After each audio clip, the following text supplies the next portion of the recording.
Mangalya shopping mall ఇప్పుడు Dilsukhnagar main road లో July 17న గ్రాండ్ ఓపెనింగ్. పూరి జగన్నాథ రథ యాత్రకు అన్ని ఏర్పాట్లు పూర్తయ్యాయి. మరికొన్ని గంటల్లో యాత్ర ప్రారంభమవుతుంది. ఇప్పటికే రథాలను సిద్ధం చేశారు అధికారులు. అద్భుత ఘట్టాన్ని వీక్షించడానికి లక్షలాది మంది భక్తులు తరలివచ్చారు. పవిత్ర పూరి జగన్నాథ రథయాత్రకు సర్వం సిద్ధమైంది. మరికొన్ని గంటల్లో పూరిలో అద్భుత ఘట్టం ఆవిష్కృతం కాబోతుంది. గురువారం నుండి ఈ నెల 24వ తేదీ వరకు ఉత్సవాలు కొనసాగుతాయి. ఇప్పటికే రథయాత్రను వీక్షించడానికి లక్షలాది మంది భక్తులు తరలివచ్చారు.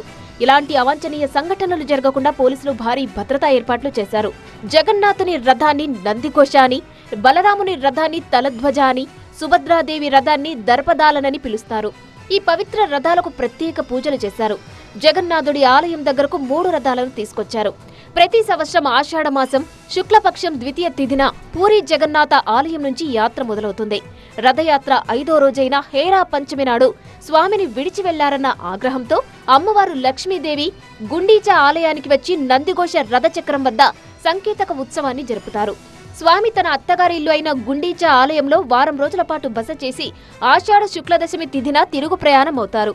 దీనినే బహుద యాత్ర అంటారు. తిరిగి ఆలయానికి చేరుకున్న స్వామిని, అమ్మవారిని గర్భాలయంలోకి ప్రవేశించే ప్రక్రియను నీలాద్రి విజయమని పిలుస్తారు. దీంతో ఉత్సవాలకు ముగింపు పలుకుతారు. రథయాత్రలో పహండీ బీజే ఆచారంలో ఆలయ అర్చకులు దేవతల విగ్రహాలను నృత్య భంగిమల్లో రథాల వద్దకు తీసుకొస్తారు. ఆ తర్వాత పూరి గజపతి మహారాజు బంగారు చీపురుతో రథాలను శుభ్రం చేసే చేరా పహన్రా ఆచారాన్ని నిర్వహిస్తారు. దేవుని ముందు అందరూ సమానమే అనే సందేశాన్ని చేరా పహన్రా ఆచారం తెలియజేస్తుంది. అనంతరం లక్షలాది మంది భక్తులు 3 కిలోమీటర్ల దూరంలో ఉన్న గుండీచా ఆలయం వరకు రథాలను లాగుతారు.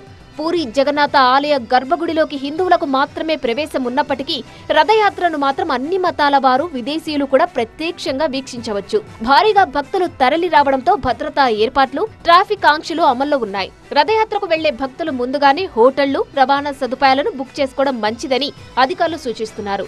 రథయాత్రలో ఎలాంటి అవాంఛనీయ సంఘటనలు జరగకుండా డ్రోన్లతో నిఘా పెట్టారు. కేంద్ర బలగాలను కూడా భారీగా మోహరించారు.